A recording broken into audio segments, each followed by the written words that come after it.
बिहार विधानसभा के दूसरे चरण में 6 नवंबर को हुए मतदान में आज़ादी के बाद सबसे अधिक मतदान हुआ। पहले चरण में आज़ादी के बाद सबसे अधिक 65% वोटिंग हुई। इस बार महिलाओं ने पुरुषों से अधिक वोट डाले, लेकिन बिहार में इस बढ़े हुए वोटिंग परसेंटेज का सियासी मतलब समझना टेढ़ी खीर है। एक बात साफ है, जब लालू यादव आए तो वोटिंग प्रतिशत 60 से ऊपर रहा, और जब भी नीतीश आए यह प्रतिशत हमेशा 60 से नीचे रहा। लेकिन इसमें कई तरह के पेच हैं। लालू यादव जब पहली बार 1990 में सत्ता में आए तो यह प्रतिशत 62.04% रहा, लेकिन 1995 में वे लगभग इतनी ही वोट 61.79% वोट में फिर से सत्ता में आए।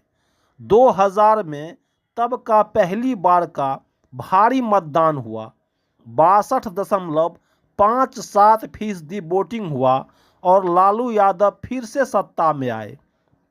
आश्चर्यजनक है, नीतीश कुमार जब 2005 में पहली बार सत्ता में आए और सत्ता परिवर्तन हुआ तो मात्र 46.5% वोट में ही सत्ता परिवर्तन हो गया।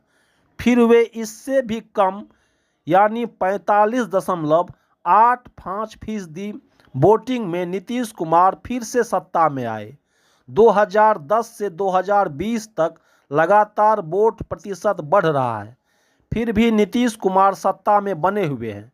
ये आंकड़े बताते हैं कि ज़्यादा या कम वोट प्रतिशत से जीत हार का अनुमान लगाना मुश्किल है।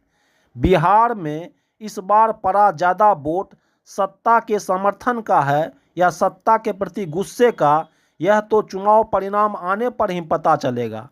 हाँ, मोटे तौर पर यह कह सकते हैं कि महिलाओं का पुरुष के मुकाबले अधिक वोट नीतीश कुमार के लिए फ़ायदा है। अगर युवाओं ने रोजगार के नाम पर अधिक वोट किया है तो यह तेजस्वी को लाभ है। वहीं यदि परिवर्तन के नाम पर वोट पड़ा है तो यह प्रशांत किशोर के नैरेटिव का असर है। चुनाव के पहले माहौल बना था कि इस बार मुद्दे हावी होंगे, हमारी सर्वव्यापी समस्याएं हमको एक कर देगी, पर बिहार के माथे पर जाति आधारित विभाजन का गोदना गुदा है, नहीं जाएगा। एक पुरातन और क्रूर रोग जिसने पहले समाज को खाया फिर राजनीति को ग्रसित किया। कैंसर की तरह ना उधर घट रहा है ना इधर घट रहा है। जिसको बेटी नहीं देते हैं उसको वोट कैसे दे देंगे, ये बूढ़े विचार युवाओं को ग्रस गए। उनमें से भी ज़्यादातर भीड़ में शामिल हो गए। दोष उनका नहीं है, लोक लुभावन वादे सब ने किए हैं, तो फिर उनका साथ क्यों ना दें जो अपने हैं। इसी विचार से अपनी जाति के गुंडे हमको गुंडे नहीं लगते, बाकी सब दुर्दांत दिखते हैं। इस विचार ने हमारी आकांक्षाओं का अचार बनाया हुआ है। अचार खाने में चटकारा लाता है, पर अचार से पेट नहीं भरता, भूख बढ़ती है।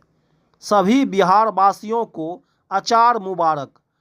आकर पलट गया जो बहार, वह बहार मुबारक।